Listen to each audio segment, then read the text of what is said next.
What's up, guys? Welcome back to my channel. This is Maximize. Welcome. So today, guys, it is really cold in my house. It's finally cold. We're like deep in November at the end, and it's finally cold where I live. So yay. Hope you guys had a great Thanksgiving. Mine was very thankful. And also, am I wearing a horse sweater? Yes. Yes, I am. I am that girl with a horse sweater. So I've had this sweater for like easily 15 years. So, and it still fits. Anyway, so why are we here, guys? So today I'm going to be going over care tips for my shamrock plant, or my Oxalis Triangularis plant. It's hard to say, but this thing has been blowing up for me. This is a bulb plant, and usually it dies back around this time of year for the winter. It just completely dies, like the whole thing. But it has not happened. It's pushing out new leaves constantly, and then look at that. That right there is flowers. Yes, it flowers, which I didn't totally know. I was like, oh, there's no way it'll flower. I just always assume my houseplants will never flower. She's flowering, so now I feel like I'm worthy of doing a care video because I've gotten this plant to flower somehow, some way, and it's working out. So I'm just gonna go over care tips for this gorgeous beauty. And this also applies to basically all types of shamrock. It's not just the purple one. I know there's like multicolor shamrock, there's a green one. There's many. Let's get into their care tips. This guy definitely needs bright, if not some direct light. So I used to have it kind of in my living room off to the side a little bit, and it did okay. Like, it grew somewhat consistently, but not quite as fast as you would hope. You know, since this is technically a weed, you would expect it to just go crazy, you know? And once I moved this guy in front of my southwestern facing window in my kitchen, where it's very warm in there, it started blowing up, like a lot. 10 new leaves, now it's flowering, and I couldn't be happier. A lot of these new big beefy leaves are the new ones, so they're just very dark, intense purple, which I'm just obsessed with. It's like one of the most unique plants I have, for sure. And I definitely want more like purpley type plants like this in the future. It's just like one of a kind, you know? It has some leaves die back every once in a while, but that's totally normal. As long as it's pushing out new growth, like whatever, it's all good. That new intense, like hot, somewhat dappled direct sun has really caused it to triple in size. And then I also repotted it recently. It used to be in like a 2-inch pot, and I bumped it up to a 4-inch pot. And ever since then, it's been like, okay, here we go. So this guy really appreciated the bump up in size. As you can see, it totally fills this pot out. So when I repotted this guy, I put it in mostly potting soil. Since this is a weed, it tends to grow low in wet areas. It likes to have a little more dense soil. I did mix in a little cactus mix just so it drains, a little bit.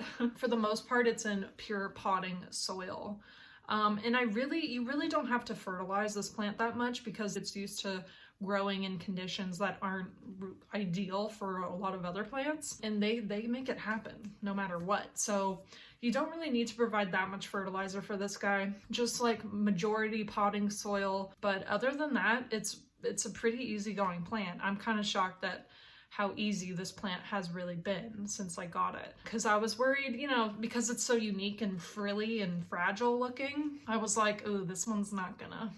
As far as watering this guy, it does like to have a little more moisture than your average houseplant. You can't necessarily, starve it completely. You can't neglect it completely, but it is very tough. It is a very tough plant. It can push through, if you do forget to water it or whatever. It's pretty much a survivor. It's like ingrained in its soul, And I've had situations where I forgot to water it for a while, and some of the leaves looked, rougher, and it looked like it was thirsty, but once you water it, it bounces right back, the stems strengthen, it starts to stand up again, and it just comes right back. So it's pretty telling when it's thirsty. The leaves just look a little weaker, the stems start to look a little faded, and you'll be able to tell like pretty easily. So once you see that, once the top of the soil is dry, definitely give it a good soak. So I always put it in a like tub of water, and then I water it from the top as well. That way it fully saturates the soil through completely. This plant really appreciates that. And then if you water it like that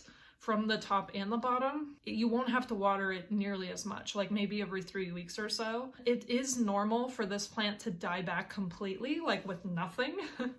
And because it's technically a bulb, it's a bulb plant. So they die back and then they grow back every spring once it starts to warm up again. Obviously mine has not died back yet, and it's end of November, so I don't know what's gonna happen. I don't know. But the fact that it's flowering, that might be a sign that it will die once these flowers die. I don't know yet though.